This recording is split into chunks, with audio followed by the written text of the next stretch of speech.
I'm Brent Leary. Paul Greenberg. And we are the CRM Playaz. Thank you and good night. And to all the Mr. and Mrs. America and all the people at sea. Yeah. No, we are the CRM Playaz. And as usual, we've been, wait a minute, let me do this. Bringing the Az since 2009. And we're almost getting ready to bring the Az into a whole new year next year. Well, I got to tell you this. So last night I was watching the disgusting loss the Knicks had to the Utah Jazz, and the announcer actually said, "Bring out the Jazz." He said, "Bring it," and he said it fast enough to make it sound like he was saying, "Bring in the Jazz," right? So it was really there. I like the Jazz. I also like the moment is Finn, and good Lord, I'm glad you're the one that takes the moment is Finn test of the week. Holy crap! This is some sort of African language. Well, that I know one part. 2024 and Playaz Z Playaz. Wait a minute, Kanye. What does he got to do with us? Kanye. Do you see the? I do. After the word Playaz, Kanye. Now this is a pure. I'm guessing Maori. And what country is that? It's they're an African tribe. You find them. This I think is more of a dialect maybe than a language. Meaning it's an African. It's a Maori dialect for. I know you can find Maori. I think you can find them in. I know you can find them. Where do they go? In Tanzania, because we saw Maori villages when we were there. Kenya, maybe. They're not just one country. All right. For some reason, I also think you can find them in Australia, but I'm not sure why I think that. So what's the language again, though? I'm saying Maori. Maori. All right, Sven. He's saying Maori. What is it exactly? Let us know right now. And in the meantime, while we're waiting for that, this is going to be an interesting show because I kind of called it something. I don't know. I'm sure other people have used this before, but I like the gear in review. It's like a play on year in review. Yeah, it wasn't that hard to figure out what's going on there, really. I thought I might have to explain it a little bit. You I thought it was literally really have cute. to be under the age of 2 to not understand that. See, it rhymes with year. In redo. It's the year in redo. I just, I took a victory lap. I patted myself on. I don't think I've ever seen anybody say gear in review before. Then again, I wasn't really looking for it. That's what I'm saying. And we're still looking for Sven. Sven, what happened? You're leaving us hanging. All right, here he is. Zulu. I wasn't too far off. Interesting. I wasn't too far off. I mean, how many languages does Sven actually know? I mean, hey, Sean. Good to see you, Sean. He's getting this from Google. Oh, you mean he didn't study all these languages? No, he did not study Zulu. I don't know. I wouldn't put it past him. Sven, just to clarify, I'm backing you up here. I'm saying that Sven is a student of the Zulu languages. Paul is just saying, you just went to the. And Sven, I love you dearly, but I don't think you actually know Zulu. All right, yeah, we see it's up there twice, Finn. We've already analyzed it. Now we're waiting for the actual language. It is. No, it's Zulu. Oh no, that's right. You didn't say it's Zulu. Okay, well, thank you. You're just Sven. waiting for his response as to whether he really knows. Yeah, Zulu. Sven. I'm saying I'm going out on a limb. I'm saying Sven knows Zulu. Now, it was interesting too. Was it 2-3 weeks ago? He used Afrikaans, which is the other side of South Africa. Terms of the language. Maybe Sven spent some time in Africa. I don't know. It's possible. Well, Ray Gerber is secretly working with him. Yeah. Well, you never put it past the old Ray there. Anyway. Oh, wait a minute. Yeah. Sven knows how to butter me up. He knows how to push that button, man. Not bad, Sven. Okay. So anyway, yes, we are the CRM Playaz, and we're going to be talking about kind of how we got to look the way we look in terms of the show, and because we've been getting a number of people who have recognized that over the course of the year, the show has looked a little different, a little, dare I say, a little better, maybe even sound a little better too. So I can, if you want, I have a video of us a few years ago. We can show what we look like. yikes. I'll see if I can find it while we're You sitting see here. while you all right. So while we're doing that, let me do this. I got a couple of house. I got a house. Well, good for Jeez, you. that's terrible. I'm glad to hear it. All tongue tied and all that. All right. So while you're doing that, I do have a couple of, and I always get this wrong too. Is it housekeeping? Yes. All right, because I usually say house cleaning, don't I? Yeah. No, you. I it feels You like I say say a lot of housekeeping. house cleaning. I'd be stepping Well, all that's over what my you. That's words and just all what that. you'd like to be able. You'd like to be doing. I would like to be doing some house cleaning. You have No, house never been to my cleaning. house. You know what house cleaning usually means. House cleaning usually means getting rid of all the really horrible All right. personnel. See, Sean got jokes. Yeah, I am talking in terms of our audio and video, not necessarily our faces. Unfortunately, Oh, those stay the Sean, same. come I know that on. was a cheap shot, Sean. That was really, really low. And this dude is asking me for tips on video editing AI. I don't know about Really. that, Sean. All right. So while you're doing that, I do have a couple of things I like to mention. So this is all I hope going to happen next week because I don't know if we're even doing anything. This next week might be the last week for us. I think it is because you're gone, and then there's no point in it after that. Wow, that sounded. Man, thanks. That make me feel good. All right. So I think I'm going to get this ready for next week. So I posted a little clip of this conversation I recently had with Dharmesh Shah, who is the co-founder and CTO of HubSpot. Great conversation. We talked about a lot of things. I mean, both you and I have known Dharmesh and his co-founder Brian since 2006 when they got started. And it's always fun. I think one of our very first CRM Playaz on location video appearances was at the HubSpot headquarters back, if I'm not mistaken, 2009. Yes. So I mean, that's exactly right. It's going on 15 years. They actually they were more or less there at the beginning.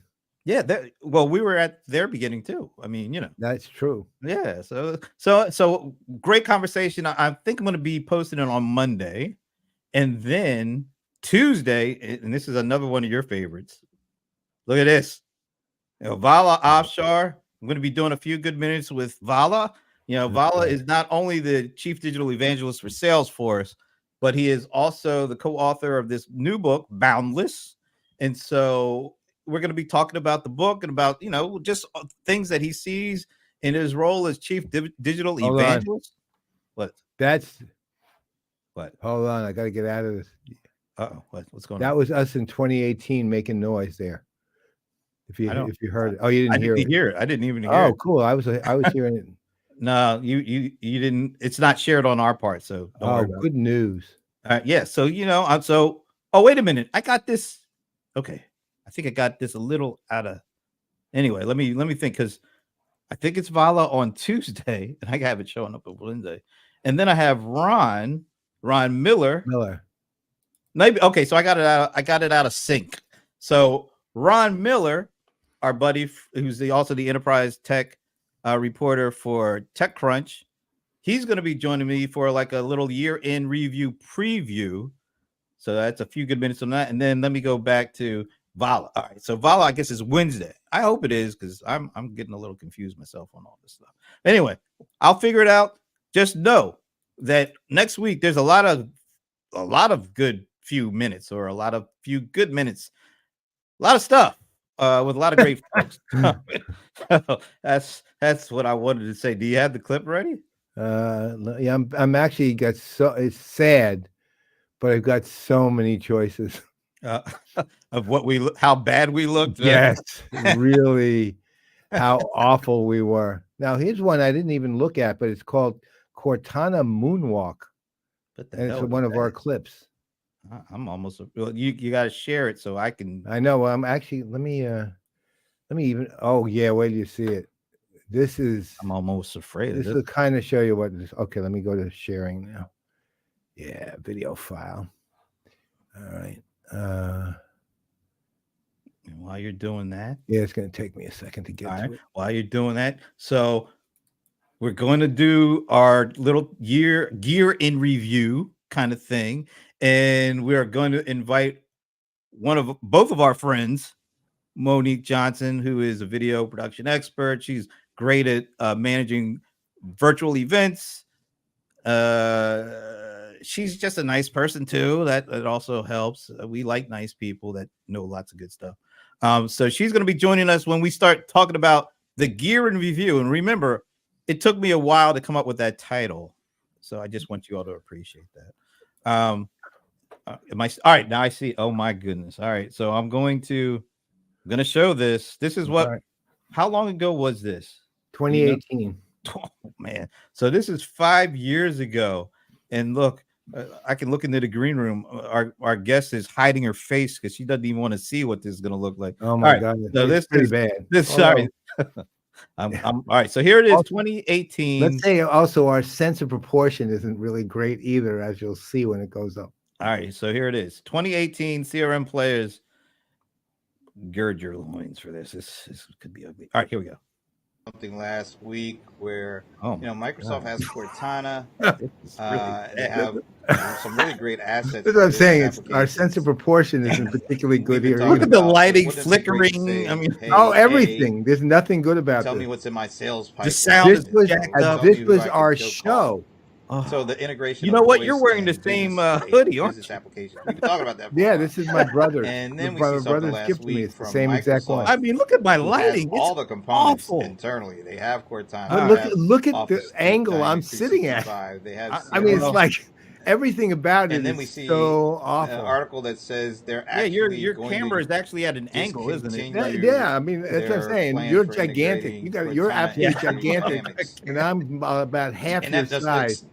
All right, you know what? I can't take really more of this. This is awful. Why would you do that? Going? Stop, please stop for the light. That was 2018. Woo, that was okay. So here's Sean with some pithy comments, I'm sure. Rule number 1, don't do a shot right in front of a yeah, you got that right.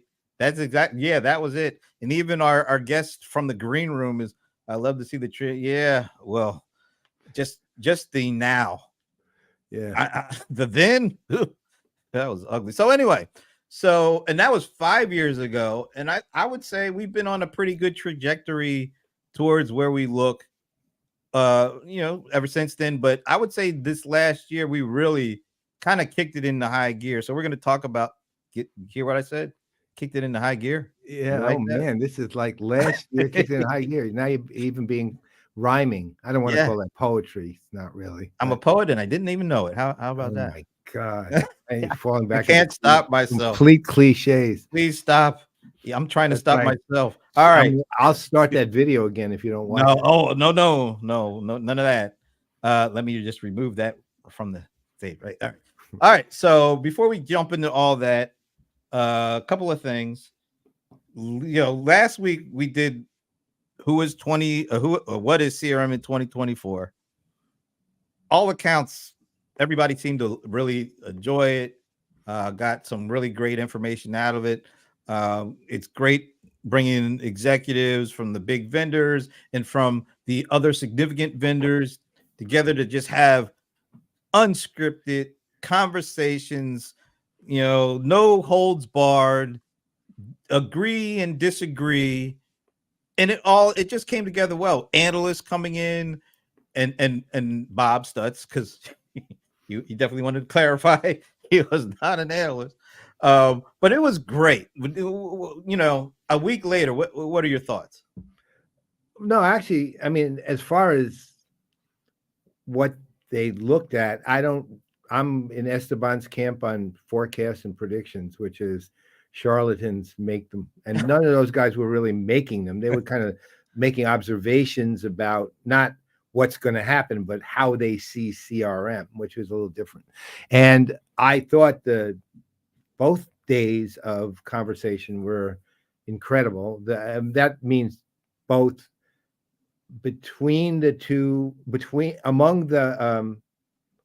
the vendor representatives among the analysts and between the two groups in indirectly.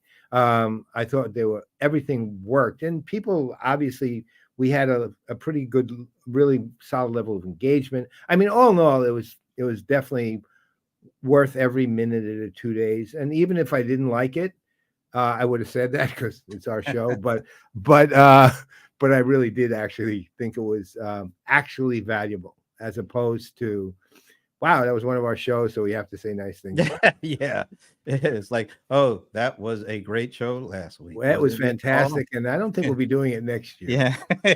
And that ends the run of 2 years worth. All right. So it was great and lots of content. Mm. I've been dripping out clips ever since. I put one up. Wow, clip dripping, Yeah, poetry ugh. again. I just can't stop myself. You Dang, really have a jump hard back. Want to time. kiss Michelle? No, anyway, I want to go that far. All right. So I posted a new clip this morning, and it was one of those really interesting. Actually, it wasn't a direct engagement or interaction or debate. It was like a carryover debate. It was carryover because our buddy Rob Tarkoff, EVP and GM over at Oracle, he made an interesting statement. I think it was like the very first statement he made Yeah, it was. last week. It was like a declarative. I've said many times, I think CRM has jumped the shark. And then he went in to talk about why he thought that. And I was like, oh, that's interesting. And no, I don't think anybody else during the day kind of touched on that. But the next day, when we brought on the next panel and we asked for like the opening statements from all the executives on that panel, just to give us your impressions of where it's going to be. One of those folks was our other buddy, Clint Oram, and we like to call him Sugar Clint because he is the co-founder and chief strategy officer for Sugar CRM, and his Twitter or X handle, I don't know how to go about that anyway. Anyway, so on that other platform, social network, he goes by Sugar Clint. So he's always going to be Sugar Clint from here on in. Anyway, the very first thing that he said to open up his kind of thoughts about what's going to happen next year is like, I just have to tell you, I'm still bristling from Rob Tarkoff saying CRM has jumped the shark.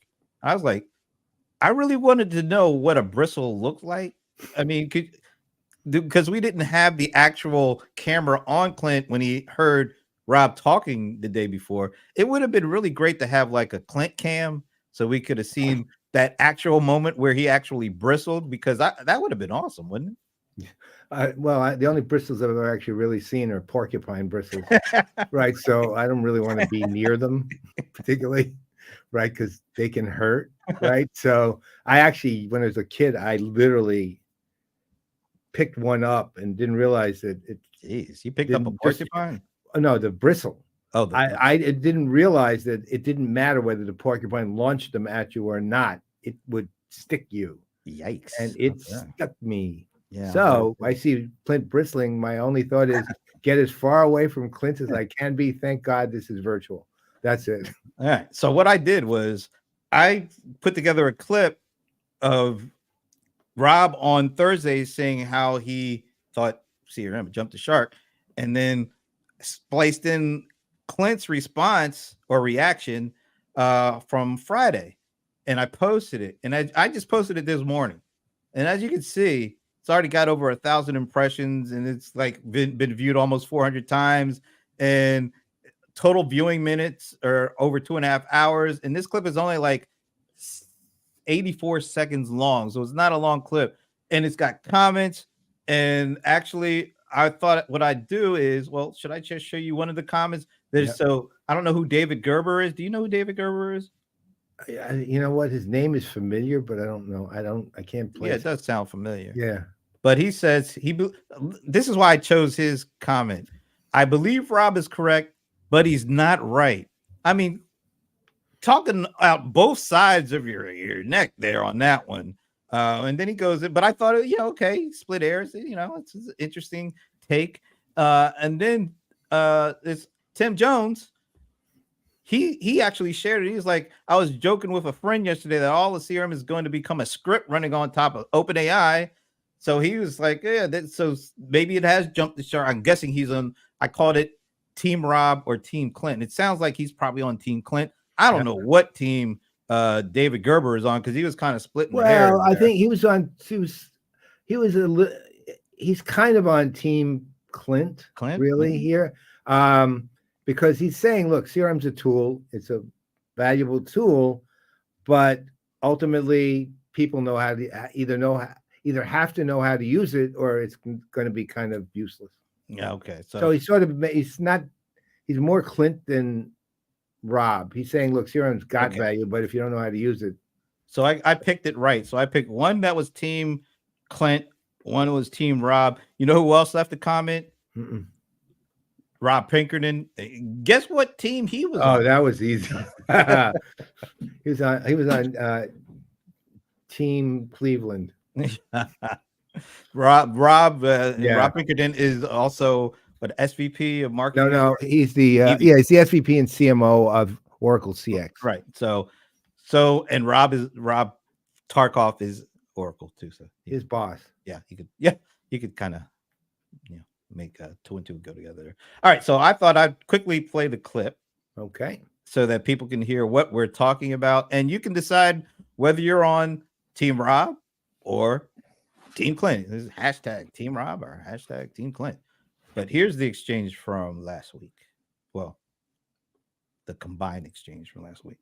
A couple of times, I think CRM has jumped the shark. It's time for something very new. And with the advent of generative AI, pre-trained models, the ability now to have mastery of your first-party data in ways that you couldn't before, I think it's going to be something completely new and different, hopefully something much more unified across departments than we've traditionally had, and something that is not an optional system or tool for salespeople or marketers to use, but becomes the backbone of success. So I'm still kind of bristling at yesterday's comment from, I think it was Rob Tarkov, that CRM has jumped the shark. Every company that I'm working with is embracing CRM more than they ever have before. They've kind of gone from early stage training wheels to adopting customer relationship management tools across every function in the front office.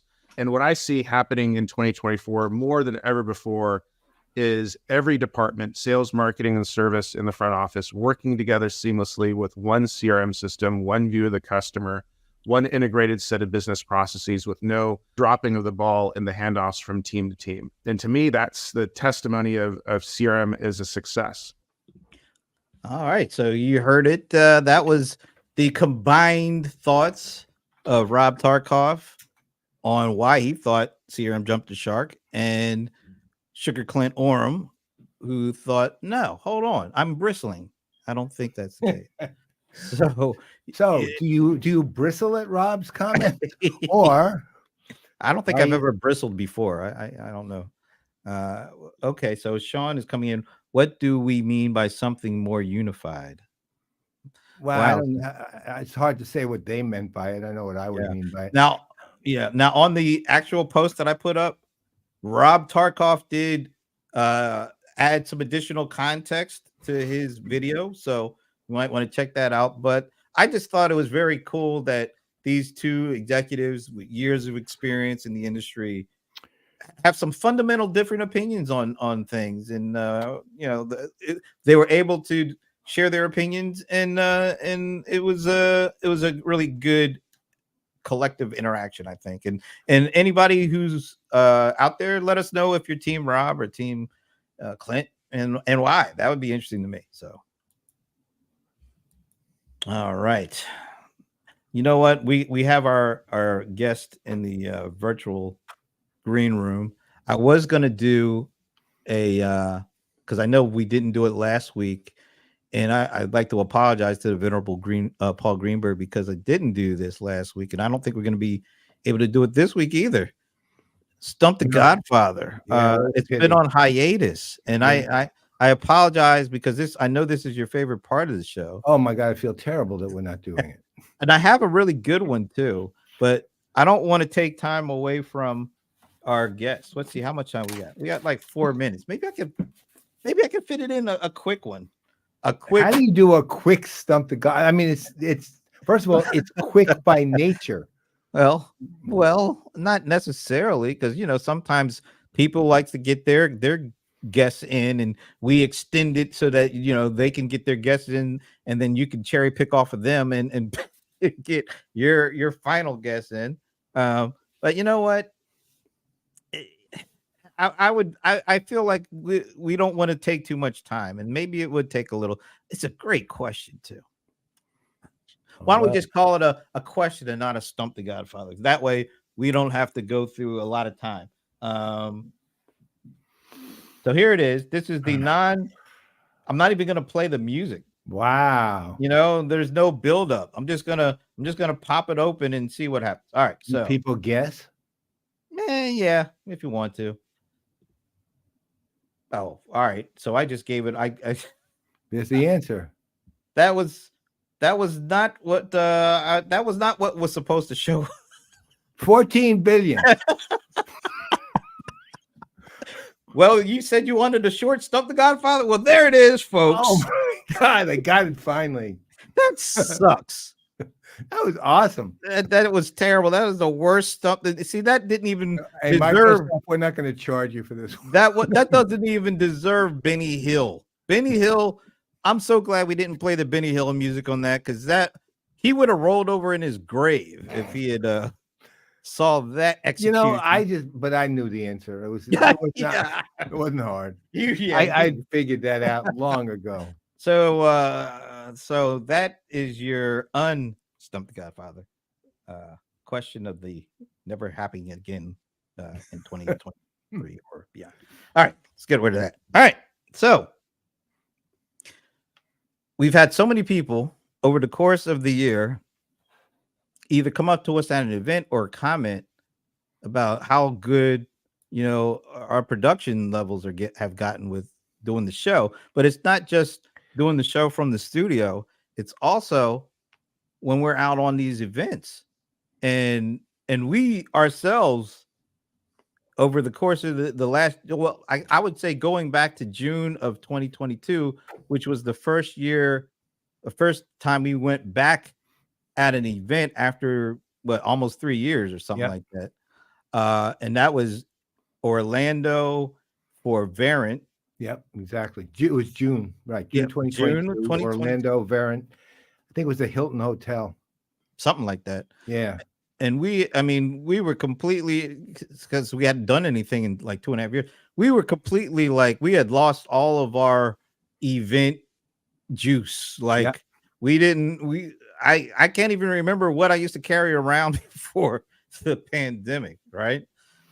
So we were kind of starting from ground zero again. Matter of fact, it was so bad that first event, we literally had to walk or get an Uber to Best Buy to buy a USB mic because we couldn't get the $20,000 equipment that the hotel had to work. That's how bad it was when we first. Yeah, see, we didn't even. I mean, because we had lost all our juice, we didn't even take into account the fact that the hotel's bandwidth was going to be terrible, right? Even with a crowd of 1,200, it was terrible, right? And the locations were difficult, and everything was just. We had no sense of how to deal with that. We lugged, and I think my total bag weight was 72 pounds because we had so much equipment that we lugged down there with lights and cameras and mics and tripods. And we paid no attention to the fact that whether they were light or heavy, we just wanted to take things that would fit in cases, right? And it didn't matter that they weighed, 1,100 pounds. So, and yet we ended up with a Mac, a camera that worked, and 2 USB mics. Pretty much that was it. And it went okay. I mean, it had its issues because the bandwidth is still the bandwidth. It was terrible. But that was it. That was our first foray. And I would say, look, I mean, and we'll get Monique on right after this because she's a rock star, really. She knows more than we do in her little. This is, as the old cliche goes, she has more knowledge in her little finger than both of us combined over our entire lives, right? So, which actually is not a coherent. I feel really stupid now. Yeah, me too. But so, but you know, we've had to take two things into account. We had to take, okay, when we are going to be doing traveling, it's some of the ways that we fund PPN, and secondly, we got to make our work, our visuals, our virtual shows, all these like what you're watching now, look really good because we're a broadcasting network, and it has to be as equally as content has to be fantastic, but so does the production values. And so we learned over the last 2 years and year and a half, I guess, an enormous amount on what to do. We're not there yet, but we're getting close. While you guys were showing doing this, having discussion, I set up another camera. Oh, okay. And I want to show people what my desk looks like right now.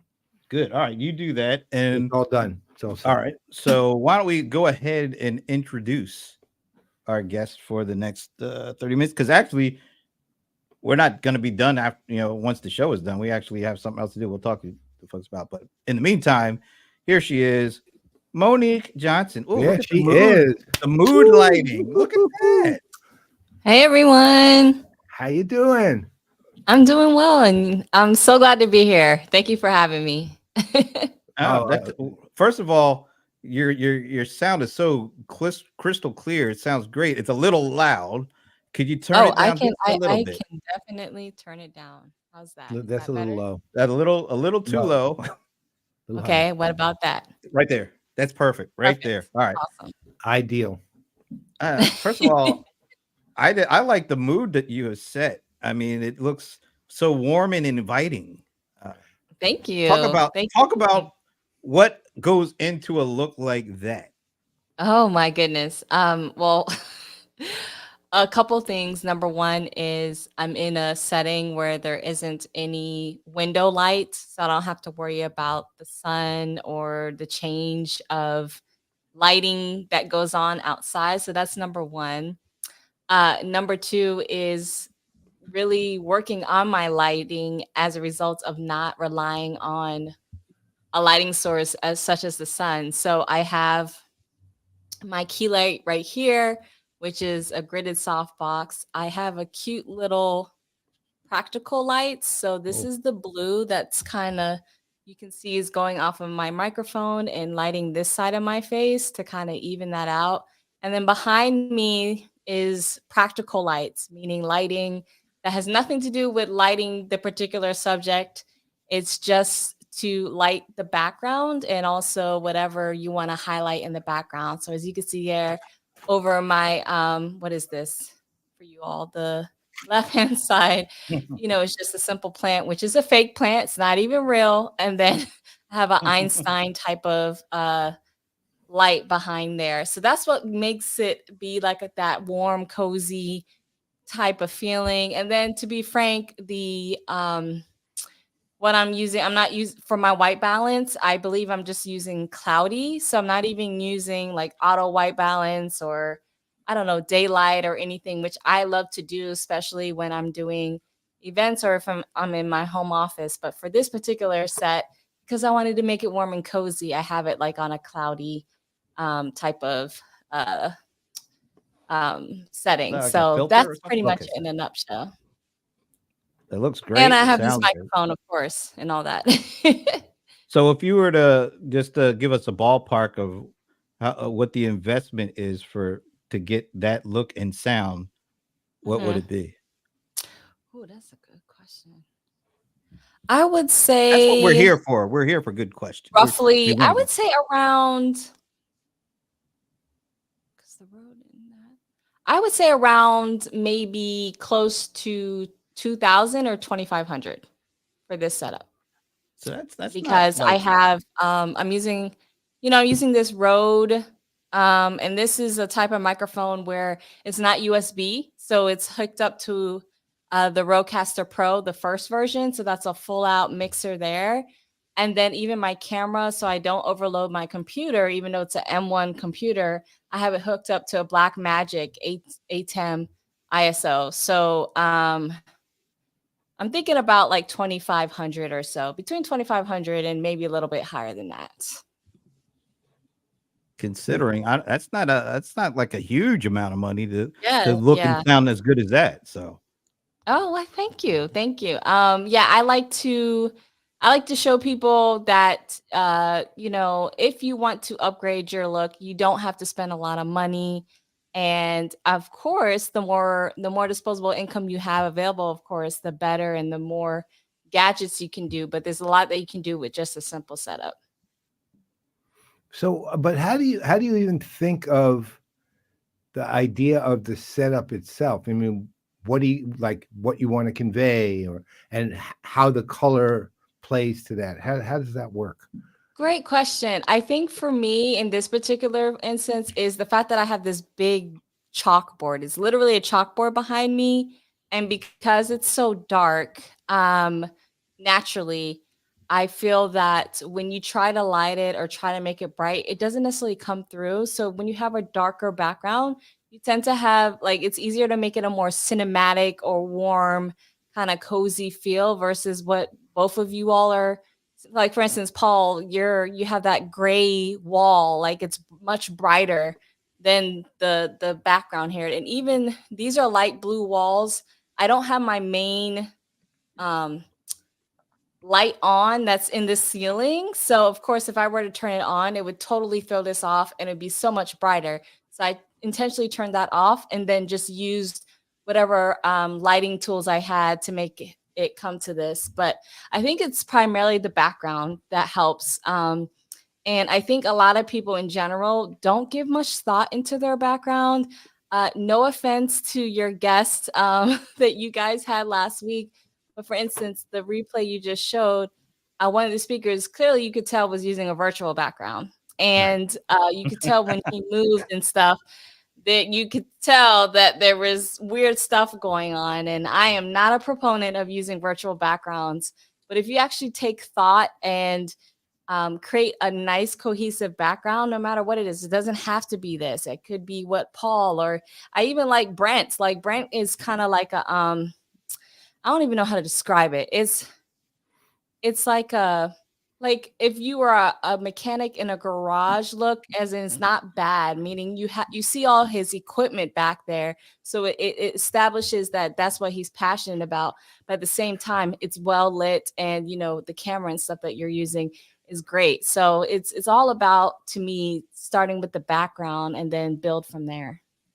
So I see it. I completely agree with you, because you're trying to convey an idea, right? And I know, like in my case, because I have a show with Kenny Lauer, Engage with Paul and Kenny, it's meant to be a late night talk show.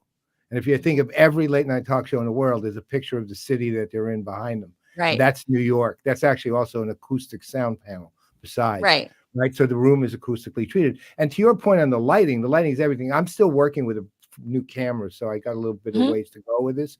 But here, a perfect example. Watch this lighting. My overhead is off too. Alexa, turn on studio overhead. Look what happened. That's what would happen to me. Yeah. Alexa, turn off studio overhead. Get the washout look. Yeah, that's the thing. I mean, it's just simply that. And a lot of times, just in terms of how I work, I'll forget that when I have one command that turns on a lot of the equipment. It's a PPN Studio command, and it turns on that too. And I forget about it when I'm trying to make adjustments. And then all of a sudden I realize, oh God, and I have to readjust. Because you have the other thing that I've learned over the last year, and this to me was really important, was how important or how much you really need to spend time, not just working on the audio quality and the resolution of your video and so on, but on your lights, right? Because it makes a huge difference in mood and look and emotional state. I mean, I actually, at the suggestion of Curtis Judd, went out and bought this, which is a here it's this is a Sekonic light meter. Mhm. Again, this, okay, and basically this will. So it says basically. Oh, I always do that. I hit the memory, not the measure. This says 2.89, and basically that's a baseline with my primary light, and then I have two key lights, and then I have the same light Brent has. It's making his purple. Is Mhm. mine still in daylight? But I have two accent lights down there that are blue, Mhm. and Mhm. and it's but they're all designed, and then the lighting is worked to become relatively even-handed, so to speak, relatively, and not dull, but because like in your case, Monique, you have this amazingly, and it really works. It's like there's a certain level of shadow on, it'll be on your right, my left, and it really works. I mean, just perfectly. So you got to, but those are decisions you actually have to, if you're trying to build something at the level that the three of us try to build things at, though. Well, A you know lot of what? people I aren't think, that. but I think everybody should be aiming for something, because let's face it, everybody's watching video. If it all looks the same, it gets really monotonous and boring, and there's no Yeah. reason for people to watch it. They can just watch Right. anybody and have that bland kind of look. So I think it's Mhm. important to. I mean, it really stands out when Monique joins us and she has that mood in her frame. I mean, it makes a lot of the candle and the accent light and all that kind of stuff. It really makes you want to watch, and of course, the good audio makes you want to not just listen, but it makes you want to watch, because Yes. good audio is a really important part of good video. And Alan is Yes. asking you about what are you using for a sound monitor. Alan, I don't even know what that is. I Uh, don't have a sound monitor except for my headphones, but I don't know. Maybe that's what he's talking about. or maybe I guess when I was adjusting my my volume. So again, I'm using the Rodecaster Pro to hook up this particular mic. So it's a full out. I wish I had another camera to show you guys. So it's a full out mixing board. So I was able to adjust the volume there. I can do the gain. I can do sound effect. There's so many different things I could do Right. with that. But yes, that's what I'm using right now. And also it has where I can monitor the levels of my audio as well. But I really wanted to just go back to what you both were saying. So for me, whenever I'm talking to clients or anybody about video, audio is king or queen. I don't care if you have an old video camera. Right. Audio is king or queen. You don't need to have the greatest 10K, 8K, whatever cinema type of camera out there. Camera comes last. And then second is lighting. So just like you, Paul, I would say maybe um the past 2 years, maybe three now, since the pandemic is when I decided to fully like focus and become a student of lighting, because of, quite frankly, at that time, yeah, I didn't have the gear that I have now. All I was working with was with my Canon T3i. Okay. And when I figured out how to turn it into a webcam, which was before the pandemic, but anyway, I realized, hey, I can really make this look like one of the cameras we're using right now. I just have to light my area and my environment properly. And a lot of people at first, initially, when I was using that camera, was like, whoa, what camera are you using? They're expecting me to, mention some recent model of something. And it was my Canon T3i. And if anybody Mhm. doesn't know, that's been released like over, I think, like a decade ago. Yep. But it's because I made sure to really focus or learn at least initial basics of lighting. And when I say that, I mean like outside of the general lighting 101 of, 3-point lighting. I'm not talking about that. I'm talking about, utilizing different light, of course, that's the foundation, but how you can manipulate it to create the look that you want, just like this look right now, right? So I have my key light. I could add additional lights. I could really have a hair light to really, separate my head if I wanted to. But other than that, That I sounds mean, painful. lighting is the most important. I mean, second most important, and then your camera is third. Yep. So audio, lighting, and camera I is absolutely agree the with order you. of importance. Yeah. I'm And gonna the other thing, I mean, while you're talking, I was just gonna say Oh, this is nice. this is the look that people don't see. So I Right. have, and I agree. I think we're all in agreement. Lighting is incredibly important. I Mm-hmm. have two really high powered lights. Mm-hmm. For the one that's on is the older light. It's the 120D from what's that company again? Aperture. Aperture. Yeah. Aperture. So I have Yes. the 123D two. That's the Mm-hmm. one that's kind of the big circle. And then the Yep. other one that it's not on, but is way brighter than that one is Right. the Nova P, Okay. what is it, the 300 or something like that? I can't remember. And that's one that just to give you a frame of reference, well, she's it's on now, right now, it's Mm-hmm. which is why I'm really well lit, but Mm-hmm. it's only on like 3% strength or something like that. Right. And then the things you don't see in this picture are the colored lights. So Paul said I had the Amaranth. I have two of those, and Mm-hmm. I use those to put different color schemes on depending on what I'm doing. So Right. that's it. That's the light. And I did once, like you guys, I do have an overhead that came with the room. I never have that on, and I do Right. have a window off to the side, but because Mm-hmm. my frame is and I'm using a 50 millimeter lens, so the Mm-hmm. frame keeps a lot of that stuff out of the of view. But Mm-hmm. light is it's all about the lighting first and Right. foremost when it comes to that. So Okay, Paul. this is so you're not going to see my lighting only because this is a pan tilt zoom camera that you're actually seeing taking this picture. Unfortunately, because I thought of it while we were literally on the show, I didn't get a chance to really hook up the controls, so it's going to keep it in one position. But to the same point as Brent, this is what I have in front of me. So there's of course the A10 Mini That's the Extreme Pro Pro X ISO, ISO, right? Yep. and I use that to do video switching, and I use that to do transitions. The thing that says PTZ Optics in the corner is software that I would actually be using if it was working to zoom, pan, and tilt this camera. Then I have the other thing I have, which you're not gonna. Well, I'll show it to you later. But it's this right here. Well, actually, can't even see it that way. We're getting a good view of your back. So This this here we go. yeah, all right, we can This see is it. what I control all the lighting from. Everything. Mm-hmm. There's a Mm-hmm. light here. There's not the two key lights here, which are Elgato, but the Nova P300C, which is the one Brent was talking about. The accent lights down behind me that create the blue lighting. Mm-hmm. The Aperture LS 300 over here, which is the main light, and also there is a hair light, the MT Pro, up there, and every single thing is controlled from this app. And I made it. I have presets, and I have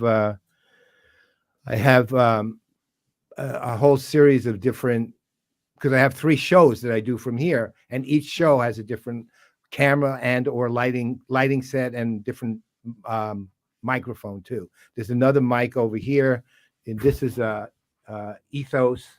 This is a what's that? I keep forgetting it. Brent, the one we both have, the Capsule. CPC. Yeah, but what's the name of the company? I don't know, man. I keep forgetting it. Anyway, that mic is more natural sounding. This is more radio broadcasty because it picks up a lot of lower registers your voice a little better. And the other one's more natural. So the other one is the talk show, and this one is for CRM Playaz. For that one, I'll wear this. For Playaz, I'll wear this. But for the other ones, I don't want headphones. I'm a talk show host, quote unquote. So I use Mm-hmm. these, which are ultimate. Wait a minute. Ultimate But how Pro. can you use headphones when you do a podcast called Talking Headless? I don't. That's why I can't. I don't have a head. How can I do it? All right. And Talking go hands ahead. full. Sorry. No. I wanna be able. So Monique, could you? Because I want to put this in the comments for people.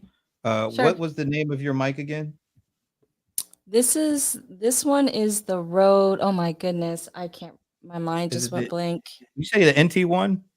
No, that's not the NT. No, it's not the N. It's a a grade below that. It's one of the cheaper ones that they have. That's the Okay. XLR mic. Oh gosh, I should know this Well, off the top of my head. put it in the comment section when you get a chance so that people Sure. know what you're using. And what's the camera you're using? I'm using the Alpha series, so the Sony A6600. Okay. Paul So has this that is one. not a full frame camera. So there's just real quick to everyone. This is a cropped sensor. It's not a Okay, full frame sensor. talk to both of them because they do actually make a difference. So talk to both the difference between those. Tell people. Sure. So basically with a crop sensor camera, it's hence the word cropped. It crops the output of the picture that comes out through the camera versus full frame. And also I'm just really trying to make it very layman terms without getting really nerdy with it. Versus a full frame, it exposes more of the picture and the colors are richer. I mean, there is a difference, if you guys can tell, between me and Brent, because Brent, if I'm not mistaken, you're using a full frame camera, correct? Watch Yeah, me be wrong. Yes. no, it's the Lumix S5 II Mark X. Mark II. So is that a full frame? S5, yes, it is. S5. Yeah, that's what I thought. Yeah. You can see, is like, a so the full full frame is the picture quality is a bit more clearer, crispier, and brighter, even though he has a different setup. There is a difference between the output of how it looks. Because I'm in this field, like I said, I was able to determine that Brent had a full frame versus myself. I don't have a full frame, but for those who are looking for simple, or whether you're doing a live stream just like this, or you're being a guest, sorry, and constantly being asked to be on podcasts, like, I wouldn't necessarily go with that full frame per se, especially with what you're just starting. In fact, I want to just show people this. Okay. I just have to, but and if Brent, if you want to blow me up, make it single real quick. So, you see this look. Now let me show you guys using my camera just built in on my computer. Do you see this? Like, wow, well, first of all, it's at a bad angle. It's at a very bad angle, but it's a stark difference. It's amazing. And I just want to show people and let people know who are watching this. This is how a lot of you all are showing up. Okay. And first of all, this is the bad angle, and great. Yes, audio's great. And if anything, if that's all you can invest in, start with audio. But with your camera setup, and especially if you're being a guest, if you're doing keynotes, if you're doing virtual presentations, webinars, going live, all of those things, I think it's very, very important, especially, for instance, I know Paul and Brent are talking a lot with higher level team members. So SVPs, VPs, CEOs, they're showing up like this. When I think when you put in a little effort and show up like this, it changes your perception of and how people view you. It's really a huge difference. Huge difference. Gigantic. Right? Gigantic. And in fact, you'll be surprised, even if you're just if you have the latest Android or iPhone from the past 3 years, you're able, whatever comes out of this camera looks better than what you just saw. Okay. And you are able to still create a much better picture or resolution or just an overall appearance, because with communication in the world that we live in, and fine, things have opened up. Virtual and digital is here to stay, right? And so hence why we're doing a show like this. And digital first impression is everything. Just like a first impression is everything in person, the same applies to being online. And people judge you, or people won't take you as seriously. Or like we mentioned at the beginning of this, at least when I came on, it was mentioned that people will take you more seriously if you're the way based on how you're showing up, right? And the fact that I loved, and thank you so much, Brent, for showing the before, how you also, I think I remembered your very first episode that you did. And yes, I remember you all going live and just, doing it and just getting with the flow. And then you all realized, and I want to pose a question to you all. what made you all decide to upgrade, right? Because you could have kept doing what you were doing, and you see a stark difference, and the transformation is amazing. But pretty much like you guys were just using what you had, which was fine and which is great. But because is a consistent show, I just want to hear from you all. Why did you all decide to upgrade and invest into how you all appear on your show? Brent, you want to take it first? No, you go ahead. I mean, it was just, and I think we're both the same. First of all, both of us understand it and understood even then, although didn't invest in it, the idea of production values and what they mean. And I mean, because we knew things need to look good. We grew up with television like everybody else. And ultimately, that's how you judge. Regardless of what anyone will tell you, they judge from what they've seen on television, not even in the movies, on television. Right. And if you don't, and it's again, we've talked about this in the past. You go to YouTube in its earliest days, people just threw stuff up, and that was amazing because somebody could throw something up and other people would see it. Now, if you don't have a produced video, no one's going to watch you. They won't pay any attention at all. They'll say, they can't even see. I mean, it'll just go away. We understood that, I think, from the very beginning, and especially as the show itself. I mean, we're also geeks. I mean, we really are. I had the hardware for a lot of, like, I had what was it? What was it called? They had those obscene names. The big bottom, the oral exciter, and big bottom. Right, that's what they were. These are actual they now software, but they were hardware, and they were expensive hardware. And I had all of that and had no idea what it would do. I couldn't use it. I gave it away eventually because I bought it because it just fascinated me. But the reality is, you know, because we grew up that way, I think both of us knew that we couldn't just produce content, even for our own sakes.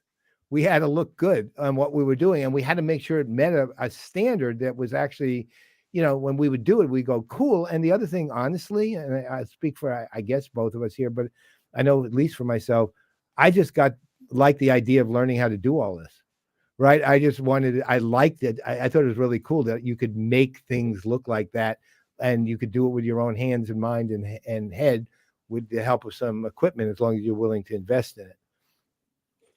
Yeah, I just didn't want to look and sound like everybody else. And when you go on YouTube, I remember clear as day. A couple of years ago, I went on YouTube, and I was looking at this guy's video, and it looked like a TV show. I mean, it looked and sounded awesome.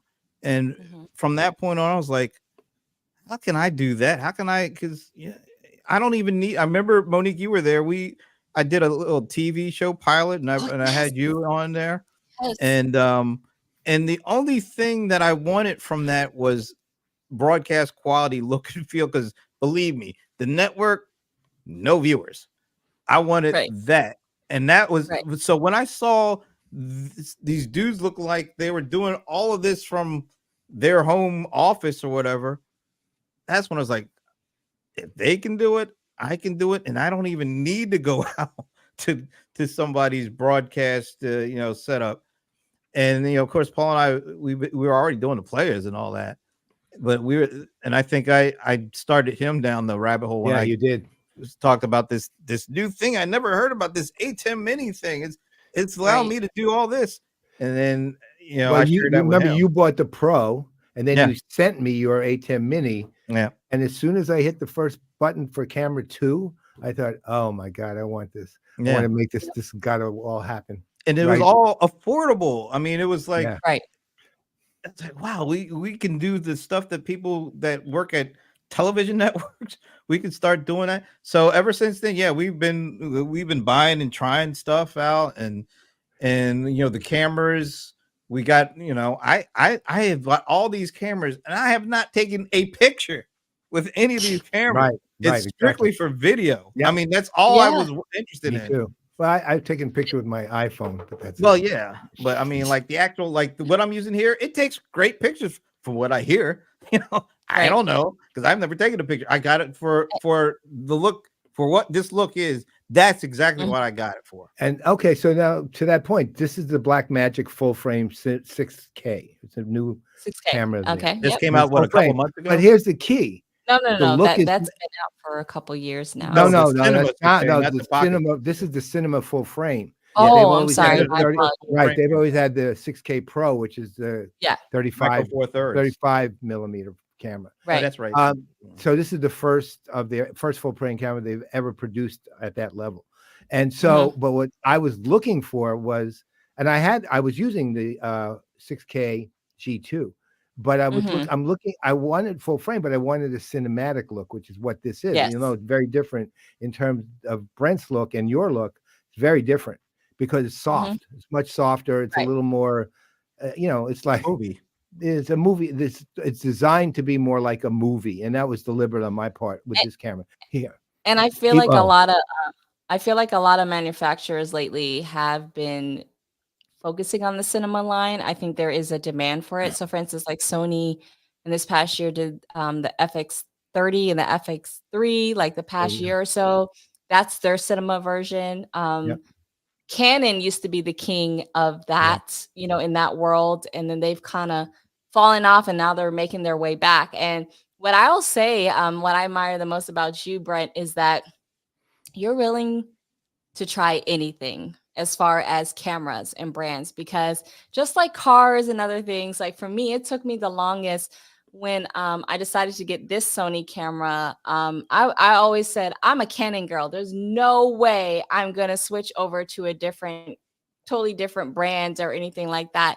And honestly, it's only because of, you know, human beings, we don't like change, but it was my familiarity with the ecosystem and how the camera is built, and then just even the options on the screen. So even though I had like the T3i, I worked with other Canon cameras and it was easy to adapt or upgrade to other levels or work with those because you're familiar with the ecosystem. So when I got this Sony A66, well, no, my first one was a Sony A5100. I Wow. wanted to just get something that's simple, and I was going to use it primarily for a webcam anyway. And like you said, Brent, it's only for video. And I was in so much overwhelm when I saw the numerous pages of things on their menu alone. It was not very intuitive. No. As that's why I will say Canon is very intuitive as far as the software they put into their cameras. And at first I was ready to give up, but I eventually stuck with it. And then I upgraded and got the Sony A6600. And so now I can say, okay, I know two different ecosystems. But Brent will have a Sony to a Panasonic to he has a Blackmagic camera, or he did at one point. Like I admire you, Brent, as the fact that you're willing to try, and despite like it's a totally different ecosystem you're dealing with here, because that's the thing. Each of these brands have their own ecosystems of how they put their cameras together, so that if you were to upgrade, it's not like a big learning curve versus someone who's never touched it before. Yeah, I'm with you on that. Although I know there are, I mean, Canon, Nikon, even Olympus has its adherents out there. And apparently, from what I understand, all those cameras each one of them has good cameras. I mean, they're good cameras. Fuji, Nikon. Like, yeah, Fuji, another one. Actually, Fuji is sometimes the ones that end up head-to-head competition with Sony FX3s and things like that. That's true. I think like the XT100 or something. Anyway, I mean, I'm like Brent, Sony, Panasonic, Blackmagic, those three, and I love them. This other camera here is Blackmagic. This is Blackmagic. This one's the same one as Brent has there. I have a B-roll set up with sliders, and I have Sony FX3 also that I actually use for A-roll and B-roll. I'm not very good at that. I'm pretty horrible, really. I'm awful. I literally went on a cruise to start really learning how to shoot A-roll effectively, and I'm using the FX3, and you can literally hear me on the video saying, "God, this is terrible." You know what? Before we go, because we kind of ran over, that's all right. I do want to talk about, the on location aspect of this. And all throughout this year, I've been, and I think Paul was too, we carry a lot of stuff and it gets to be tiresome. This year was the first like year of full event mode where we went to, I'm thinking 8 or 9 or 10 events this year. Yep. Mhm. And carrying a bag of stuff once is bad enough, but Right. carrying it multiple, and there was that one span where we went to Vegas and we did 3 events or 2 events or something. Yeah. And we had to carry, get there, unpack, set up, do it, and then pack up again, go to another Vegas hotel. And you would think, oh, that's not a big deal. It's a big deal. All right. Yeah, It's a yeah. big deal. So we've been looking at ways to still have good, quality video and audio, but not have as much to carry around. And towards it, Right. at my last event in November at the Varen event in I guess that was Phoenix, outside of Phoenix, Scottsdale, Right. whatever. I had just bought that DJI Osmo Pocket 3 Mhm. because I was hearing a lot of good stuff about it. Yep. Like great video, very convenient. And I was like, all right, I'm going to get this because there were certain gigs, like if it's not a fully blown paid engagement, we Right. don't need to take a whole bunch of Right. stuff. Yep. So That makes sense. if it's one that's just, I want to do some stuff, but it's not a big thing. I want to be able to travel as light as possible, but still get good audio and video quality. So this DJI Osmo Pocket 3, I don't even have it in the room, but it's like a stick. It's Yeah, like a little stick. it's very tiny. In fact, tiny. the 2 was really great when it first came out. So So they yeah, I built was on the 3. And yeah, so yeah. I Mhm. wish I should, if I had time, I would pull up this little video, a clip from some of the stuff I did out there. But it sounds great and it looks great. And they have, the integration with their wireless mics. Right. And so I literally have just the Osmo 3, Mhm. and because you can only get one of the new DJI mics. Yeah. I needed 2 because I was gonna do one-on-one. So I took Interviews. Yeah. the Rode Wireless Pro, Yep. connected it to the DJI Osmo Pocket 3, and then I was able to have 2 wireless mics going into this little camera. I put it on this little, very easy travel tripod, and I Looks did it all fantastic. within like 2 minutes. I didn't have to carry a lot of stuff. I didn't have a lot of time. I didn't need a lot of time to set up.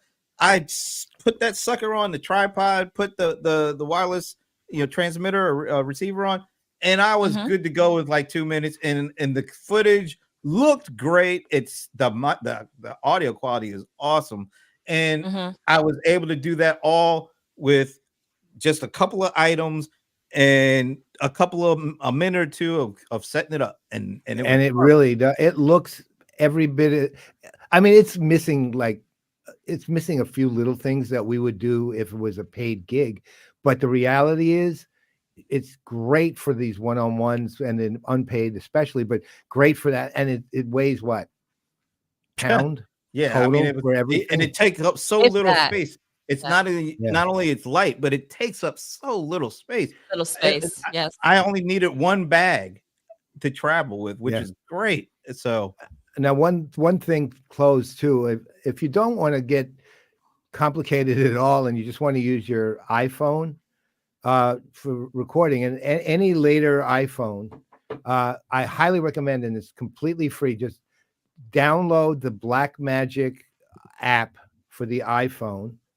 It's literally a complete reproduction of the Blackmagic's ecosystem. It takes advantage of every single facet of any iPhone. If your iPhone 13, it'll take advantage of that. If your iPhone 15, it'll take advantage of the new cameras.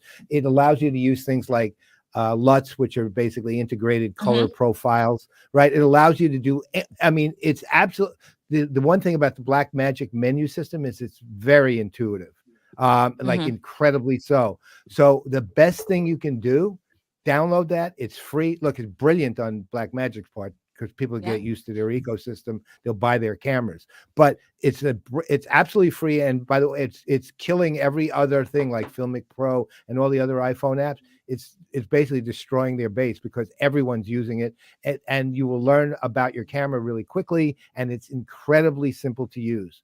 And as I said, free. So highly recommend that if that's all you want to do with your iPhone, you want to take videos with that, get that app, learn it, and you'll be fine.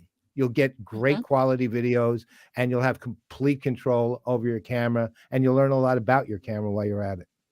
I want to address. I love those tips. And I see Sean has a question here. Yeah. With so little gear, how do you handle lighting?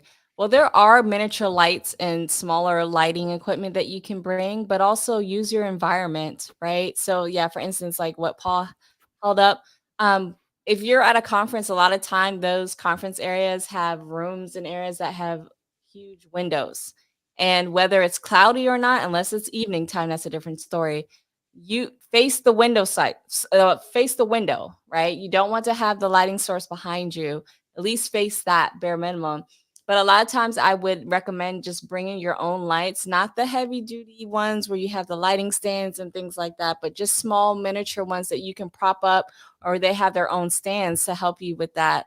Like for me, the reason why I got this Sony A6600 is because it's a mirrorless camera, and AKA it tends to weigh a whole lot less than other cameras before that were DSLR and things like that. So for me, when I travel, I always have that with me. I have some sort of mini tripod.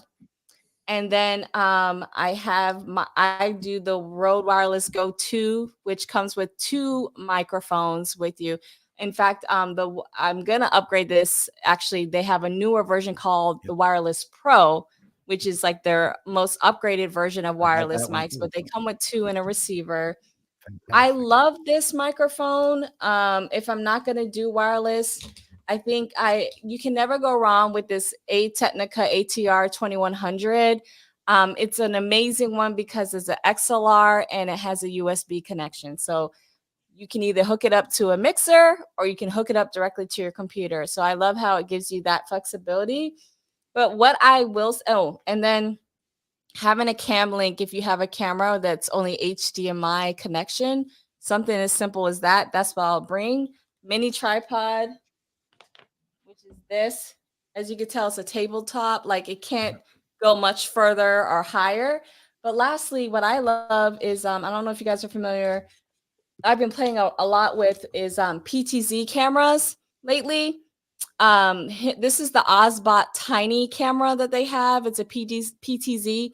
And what I love is, it stands for pan, tilt, and zoom, for those who don't know what PTZ stands for. But what I love about it is because it provides movement and it tracks you. So anytime you're moving or your guest is moving and you want to kind of show what's going on behind you and whatever, especially when you're traveling, I love it. The only thing it's a webcam, so it has to be hooked up to your computer. So there isn't really like a wireless component or like the Ozbot. The one that Brent mentioned. Sorry, I don't know Osmo. why. Oh, the Osmo. Pocket Thank you. 3. Pocket 3. Yes, All the right, let me Pocket 3. So that's like a handheld type of thing. You have more Gimbal. mobility with that. Yeah. But those are like and as you could, what I just mentioned, that can fit in my handbag. And it's light and I don't have to worry about it. And I just bring 2 little lights with me and I'm good. Yeah. Let me just play this little clip. So this is the DJI Osmo Pocket 3 with the Rode Wireless Pro wire setup. Absolutely important. Yeah. And you're right. It's not just about what's going on within the contact center. It's the customer engagement. And 80% of those are actually going to start occurring in the self-service channels. And so what you need to be able to do is harness that data as well, the behavioral data of your customers. So that I gives you a love sense that. of what it Wow. looks like and sounds like. Literally, just that. I wish I had it. It's in the other room. Right. A small, like cylinder like that. Yeah, With it's the tiny. little DJI Rode receiver connected via USB with 2 wireless wireless labs, and that's what put out the sound in the video quality. of what you Yeah, just that's saw. great. And then the fact that it was outside, and so it captured the lighting really well. And the output is 4K, right? If I'm not mistaken, for It that can be. particular one. Yeah, can- that I didn't even have that. That was 1080p right Yeah, there. that was. But it's you Nice. can set it to 4K. But I could have had it set up for 4K. Yeah, I 30 should have. frames. Yeah. 4K. Actually, they just Awesome. came out with a firmware update. You get 4K 60. Yeah, frames that's per right. Oh, nice. Yeah. Yeah. Yeah. So So if you ever anyway, want to do slow motion in post, that'll what be you can great. do that gives 4K 120 frames per second. Oh, wow. Yeah. Okay. Yeah. I It's think an that, amazing little device, given what it Mhm. is, especially. So, and DJI, one thing you can do with DJI is almost always, but let's call it 98% very reliable products. Yep. One or two of them are a little iffy, but for the most part, you can't go wrong with them. it's like Attack of the Yep. Birds going on out there. Them and Rode, to me, are Right, my two Rode too. favorites. Except I Yeah. have to tell you, I had the Rodecaster Pro 2 in the other room for, Mhm. but I used to use it for audio podcasts I was doing, which is now a video show. Mhm. But I had so many driver issues with it that I Oh. finally got rid of it as of I had the yesterday. first one. Yeah, I Okay, have. so This maybe was I the shouldn't two. get the second one. Well, who knows? The driver issues were terrible. I couldn't listen to. I could not listen via. It didn't do audio pass through on a browser. It just wouldn't do it, and it just kept failing. So, but then you can always go to audio interfaces, which work very well, and for again, not for if you want the more complex stuff, but for example, like what you're doing with mixing, you can do minimum mixing with some good audio interfaces too. Yep. Yeah, well, Awesome. we went long, but it was great. It was Awesome. always fun to geek out. We gotta and do this have Monique again, join because us. we did this earlier in the year, right? We And did it on a that's different why I show. hit up Brent. Yes, I was like, let's do it again. So I hope we can do this again for sure at the top Well, or somewhere around for 2024. Oh, you Always can a count pleasure. on it. Absolutely. Absolutely count on it. We may need Awesome. you as a co-host. That's just what I was thinking. Sure. Literally the same thing for Sure. Up from the Rabbit Hole. That's the other show, the one we actually Okay. did it on. So many Please shows. don't hesitate to reach out. I'd be more than happy to help. Okay. All right, we'll hold you to it. It's on video, so Right. Yeah. all Nice right. looking video. So on behalf of Monique Johnson, I'm Brent Leary. I'm Paul Greenberg. We are the CRM Players, and we cannot leave until we do this. Bye, Minnie. Hey, Minnie. See you all later. Bye. Happy holidays.